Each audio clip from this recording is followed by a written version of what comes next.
présenter, j'espère être bref, pour présenter la journée. Donc c'est la 6e édition du Digital Smart Systems Forum autour de l'intelligence artificielle pour le développement. Bien sûr, la thématique elle est d'actualité et elle est transversale. Lorsqu'on parle de l'IT 4D, donc c'est les technologies de l'information pour le développement, mais aussi maintenant on a lancé notre centre, il lance ce terme qui a plu notamment à l'UNESCO et qu'il fallait adopter aussi, c'est-à-dire celui de l'intelligence artificielle pour le développement. Notre souci, ce n'est pas de faire des robots pour le luxe, notre souci en tant que pays émergent, c'est de battre la pauvreté, la précarisation, de développer notre économie et donc voir toutes les applications possibles des technologies de l'information et notamment de l'intelligence artificielle sur la révolution numérique actuelle, son impact sur le gouvernement, sur la santé, sur le bien-être, la sécurité, terrorisme, sur tout ce qui est aussi changement climatique. Donc c'est notre objectif aujourd'hui, c'est de parler de ces applications par rapport à ce développement économico-social. Et bien sûr, il n'y a pas que la partie technique on l'a traitée la semaine dernière. Aujourd'hui, c'est plutôt les applications, donc tout le large spectre qu'on peut imaginer au niveau des sciences humaines et sociales, juridiques, politiques, santé, etc. C'est quoi le Rabat Information Technology Center? Monsieur le directeur adjoint en a déjà parlé. C'est un centre de recherche, de développement, d'innovation domicilié à INSIAS, affilié à l'Université Mohamed VI de Rabat. Alors, multidisciplinaire, ça va de l'informatique jusqu'à la logistique, management et sciences humaines et sociales. 3 laboratoires, 8 équipes qui sont domiciliées sur 3 établissements, avec plus que 107 professeurs. Il y a de plus en plus de demandes qui nous arrivent, mais nous acceptons des demandes structurées, c'est-à-dire à travers des structures et des laboratoires. Mais en tous les cas, les 107 professeurs, ils appartiennent à au moins 9 établissements de l'université. C'est une vraie force de frappe, de proposition, et je ne dirais pas de pression, mais c'est en cours, parce que c'est quand même les technologies d'information sont au cœur de toutes les transformations que vit notre pays et sont vitales pour son développement. Alors, 107 professeurs, donc 3 laboratoires, 8 équipes domiciliées dans 3 établissements, et non les moindres, l'école Mohamed des ingénieurs, la faculté des sciences et l'INSIAS, avec 9 établissements qui sont membres permanents, des associés, donc des laboratoires associés, ou bien des professeurs associés de l'INPT, de l'INSIA, de l'UR et de l'INSAF, de FES, plus de 500 doctorants, 485 en comptant les statistiques de 2017. Maintenant, il va y avoir certainement de nouvelles inscriptions, elles sont les bienvenues, tellement il y a des choses à faire, et on va dépasser les 500 doctorants, Inch'Allah. C'est un potentiel de production scientifique immense, plus de 220 publications indexées par an, c'est-à-dire des publications de très haut niveau. Je ne parle pas du nombre de conférences qui sont organisées, je ne parle pas des événements comme celui du forum qui sont organisés au sein du centre. Alors, une grande ouverture sur les instituts de recherche nationaux et internationaux, sur les partenaires socio-économiques. Le panel d'aujourd'hui en est la preuve évidente. L'administration publique, on est quand même à Rabat, et les organisations internationales. Alors, le Digital Smart Systems Forum, c'est le Digital Smart Systems Forum qui a donné naissance au centre. Parce que c'était une preuve logique comme quoi les établissements peuvent travailler ensemble, comme quoi ça peut être décloisonné. On peut organiser des événements sans avoir recours aux démarches classiques de programmes, etc., mais de faire appel aux bonnes volontés. Les 2 premières éditions ont été un grand succès, à tel point que ça a donné naissance à cette idée de créer un centre transversal, multi-établissement, etc. Donc c'est le DSSF qui a pu faire générer le Rabat IT Center. Création de la synergie nécessaire pour relever les défis du digital à tous les niveaux, identification des axes de recherche, développement et innovation qui sont fédérateurs. On est, en tant que chercheur, et vous le savez très bien, très compétent, très performant individuellement. Maintenant, c'est la synergie et la collaboration qui permettra de donner un peu plus d'élan et de booster la recherche et de booster la productivité. Si les données sont massives, il faudra qu'on ait la masse critique pour travailler sur les données massives. Donc c'est ça l'idée qu'il y avait derrière. Okay? Constitution d'une force d'action et de proposition en matière de transformation digitale et d'implémentation des systèmes smart et intelligents. Alors, déjà la 6e édition du DSSF, depuis mai 2016, on est déjà à la 6e. On avait commencé avec le Big Data, donc les nouvelles voies de recherche, développement et de l'innovation. Et je peux vous dire que rien que le Big Data, depuis le mois de mai 2016, ça a évolué. C'était un facteur d'évolution, mais maintenant ça a évolué lui. C'est-à-dire on ne voit plus le Big Data comme la continuité du structuré et du semi-structuré, on voit le Big Data comme presque le conjoint de l'intelligence artificielle et du deep learning et de machine learning. C'est-à-dire que ça a évolué à travers, moi j'ai pu faire évoluer mes connaissances à travers ces rencontres de DSS. Enjeux actuels et futurs de l'Internet of Things, gestion des risques et transformation digitale. Et là, on a vu une participation importante des banques et des institutions financières, entreprises et technologies RegTech, qu'on avait fait en partenariat avec le Luxembourg Institute. C'est l'un des plus grands instituts de recherche en Europe, sur tout ce qui est entreprises qui sont spécialisées, technologiques spécialisées dans la régulation et les finances en même temps. Donc là, l'année dernière, c'était quand même très intéressant. Révolution de données massives, ouverture et aux restrictions. On est revenu à la charge sur les big data. Parce que des problèmes éthiques se posent, parce que des problèmes de transformation sociale se posent. Et donc on est revenu de manière encore plus détaillée. Aujourd'hui, c'est le AI4D, Intelligence artificielle pour le développement. Digital Smart System Forum, de conférenciers qui viennent de plusieurs institutions scientifiques, de recherche européennes, marocaines, des institutions financières, des associations aussi, l'OSIM, Moubiti, Association marocaine des actuaires, etc. Et aussi la participation de plusieurs sociétés de services et d'ingénierie informatique. Alors, les objectifs d'aujourd'hui, les objectifs qu'on se trace, il y aura plusieurs intervenants, académiques, entrepreneurs, services publics, organismes internationaux. On va débattre autour du fort impact de l'intelligence artificielle et de ses applications sur le développement économique et social. Donc, gouvernement, santé, bien-être, enseignement, business, agriculture, sécurité, changement climatique. On va débattre aussi autour des opportunités d'innovation et de valorisation de la recherche occasionnée par l'IA, parce que vous le savez très bien, et tout le monde commence à en parler maintenant, c'est plus ou moins l'université deuxième génération, c'est fini. Alors, lorsqu'on parle que de l'enseignement et de la recherche, on parle maintenant aussi de la valorisation économique de la recherche. C'est une voie vers l'autonomie financière, mais aussi c'est une voie vers la création de plusieurs de start-up, la création de richesses, la création d'emplois. Le professeur, par exemple, au niveau de cette vision, ce n'est plus qu'un enseignant et un chercheur, c'est un enseignant, un chercheur et un entrepreneur. Et donc là, c'est une véritable révolution qui est en train de s'opérer à travers cette notion de valorisation économique, qui est, en ce qui nous concerne, occasionnée par l'IA en termes de création de start-up, d'emplois, de richesses, d'ouverture du monde académique sur son environnement socio-économique.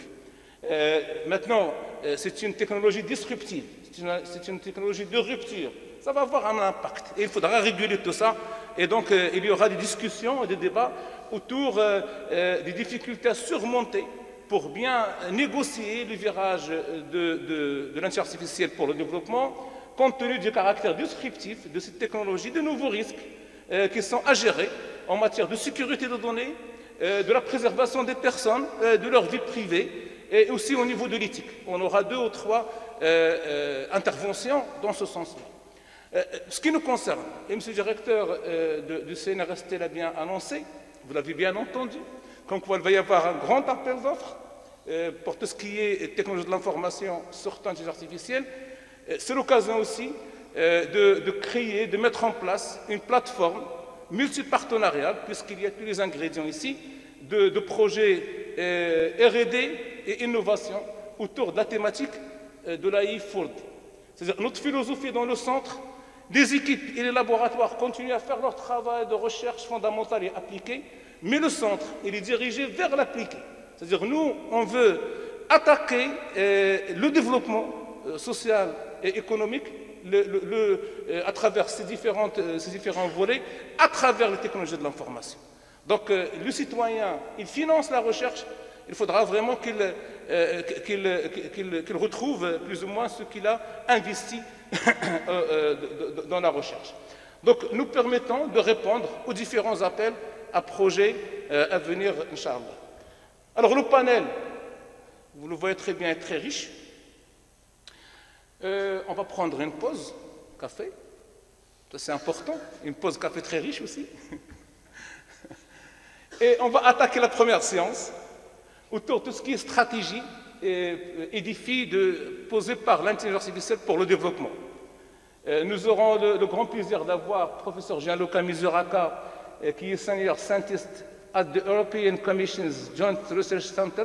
En fait, c'est un institut de prospective des technologies de l'information européenne. Tout ce qui concerne plus ou moins ce qu'il faut faire, ce que feront les Européens, c'est au niveau des technologies de l'information, c'est dans cet institut-là que ça se réfléchit, c'est là où ça se mature. Il va nous parler de la stratégie de l'Union européenne sur l'intelligence artificielle, la gouvernance, l'éthique, pour construire l'Europe digitale à l'horizon 2030. Je vous demande de lui faire une vraie ovation, d'applaudir, et je vous dirai pourquoi. Parce que je l'attendais à l'aéroport hier à 13h40, aéroport de Rabat-Salé, à cause des intempéries, à cause des problèmes, vous voyez, d'atterrissage, etc. Ça arrive, ce sont des cas de force majeure. Il a atterri à Marrakech à 19h ou à 18h. Il a pris le bus vers 11h du soir. Il est arrivé à l'hôtel à 3h du matin et il est parmi nous. Je vous redemande d'applaudir. Voilà, je te remercie, Gianluca, pour... et c'est un fin connaisseur du Maroc et c'est un pays qui lui est très très cher. On aura aussi après Madame professeur Dalila Chadmi, qui va nous parler des données à l'ère du machine et deep learning. Ça a été dit tout à l'heure par M. le directeur de recherche. Ce qui a donné maintenant ce boosting, ce grand élan à l'intelligence artificielle, c'est que pour une fois, il y a des algorithmes très puissants, et il y a des données massives, et il y a une puissance de calcul qui est très forte. Et donc, en fait, c'est le vrai mariage entre l'algorithmique et le big data. Donc, c'est ça, à l'ère du machine deep learning. Les données, bien sûr, elles ont pris leur essor et sont maintenant vues d'une autre manière. Il va nous parler de ça. Alors, monsieur le professeur Imad Ben Allam, professeur à l'INSEA et aussi directeur de laboratoire associé au centre, et va nous parler de l'Artificial Intelligence and Ethics, a Constraint Programming Vision. Donc là, c'est tout ce qui est éthique avec l'intelligence artificielle, mais aussi il y a une partie technique certainement, et il va nous détailler tout ça. Alors, professeur Salah Beina de l'INSEA de Rabat IT Center, comme à son habitude, vous connaissez, ça va être un florilège de plusieurs technologies, de plusieurs choses concernant les technologies de rupture, analyse prédictive, IA, etc., et blockchain, pilier de l'entreprise cognitive. Donc là, on va vers le business. Après, il y aura des questions-réponses. Donc la deuxième séance, c'est à partir de 14h30. Impact et application pratique. Alors, on aura le keynote speaker, le deuxième, professeur Anis Boukli. Je le remercie. Il nous vient de la Suisse. Et les founder and CEO de Digital Partners SA, vous pouvez voir sur les réseaux sociaux, sur YouTube, etc., ces interviews. Ils sont très, très intéressants concernant le digital transformation. Et il est Board Advisor, Innovation Expert at European Union. Donc là, elle va nous compléter plus ou moins cette vision qui va être au départ présentée par professeur Gianluca Misurata. Alors, ça, il va nous parler des perspectives et scénarios métiers de transformation digitale à travers le big data, l'IA et l'analytique. Donc là aussi, ça va être très intéressant, j'en suis sûr. Monsieur Rachid Bahrabi, il est administrateur OSIM, elle représente l'association des utilisateurs de systèmes d'information au Maroc, qui viennent de cette association, il regroupe les plus grands utilisateurs de systèmes d'information au Maroc. Les grandes banques, les grandes assurances, les grandes universités, les grands offices aussi. Et ils viennent de tenir leurs assises, c'est-à-dire leurs rencontres annuelles. Et il y avait un volet où ils ont ramené plusieurs experts autour de l'intelligence artificielle et ses applications au Maroc. Je l'ai contacté, je lui ai demandé de faire, déjà lui, il est bien versé dans le domaine, c'est un directeur système d'information, mais je lui ai demandé de faire une synthèse de ce qu'il allait se dire la semaine dernière. Donc il a fait cette synthèse et il va nous la proposer. Jusqu'à quel point les utilisateurs du système d'information marocains sont confiants dans tout ce qui est transformation digitale. Parce que ce sont eux les donneurs d'ordre et ce sont eux qui vont s'impliquer ou pas. Ça dépendra d'eux aussi. Il y a des gens qui ont le budget. Professeur Asdil Hassani, que je remercie beaucoup. La semaine dernière, il a assuré 3 heures de cours au niveau de l'école d'intelligence artificielle sur le deep learning et sur le TensorFlow. Bon, maintenant, il veut nous parler de quelque chose d'encore beaucoup plus pratique, très proche de tout ce qui est Smart Mobile AI Applications for Development, avec une application pour la santé. Alors, on va finir avec M. Zouhair El-Khedissi, qui est entrepreneur digital, qui est aussi directeur de Dial Technologies, et qui a beaucoup travaillé, son équipe a beaucoup travaillé sur l'intelligence artificielle appliquée à tout ce qui est agriculture et au e-gouvernement. Donc, il va nous parler du montage d'un socle technologique et de data commun pour encourager des projets collaboratifs basés sur l'intelligence artificielle au service du citoyen. Le débat, on va essayer de tenir le calendrier vers 17h. Et il faudra être présent. Je parle surtout aux doctorants, aux étudiants et aux élèves. Pourquoi? Parce qu'on va parler de leur avenir. D'accord? Alors tout ce qu'on a fait, tout ce qu'on a dit, c'est bien. C'est bien pour nous. On va essayer de faire cette plateforme de projet de recherche. Mais on va échanger. C'est ça l'idée d'un forum. Le forum, c'est qu'il y a un échange à bâton rompu avec le public autour de l'intelligence artificielle pour le développement en tant que plateforme de l'innovation et de la création de start-up. Il faudra en profiter puisqu'on a ici des créateurs et des innovateurs qui pourront nous donner certaines réponses à cette problématique. Voilà, on va clôturer. Donc, mesdames et messieurs, chers collègues, bien sûr, je n'oublie pas de remercier encore une fois la présence, monsieur le directeur de CNRST, monsieur le vice-président, monsieur le chef adjoint de la mission, monsieur le directeur adjoint, mes chers collègues, mes chers étudiants. Nous allons débattre de cette thématique et je souhaite qu'elle soit profitable à nous tous. Je vous remercie et je vous invite à la pause café.